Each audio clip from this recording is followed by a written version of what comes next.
What's up, data wizards? Welcome to the Zebra BI YouTube community.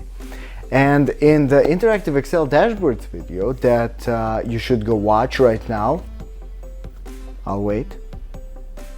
I was telling you about an easy way to pivot your data in case you get it from a source with SQL.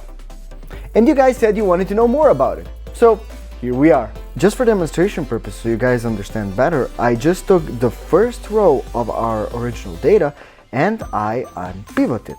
So just so you guys will understand that now we get 4 rows from 1 because each of our values in our scenario now represents a single row.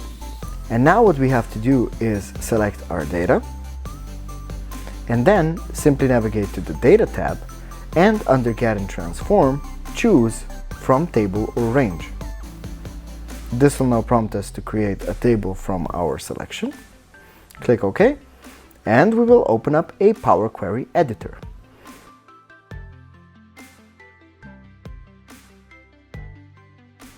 Now it doesn't really matter what source you have to start this transformation, you can do it from anything. So alright, now that we have our data, simply scroll to our scenario column and go to Transform, and here find Pivot Column. Click on Pivot Column, this will open up a pop-up, and here it's going to ask us where are our values, so in which column. And for us it's easy, it's under Values. We're just going to click OK, we don't need more advanced options, and bam, we get it.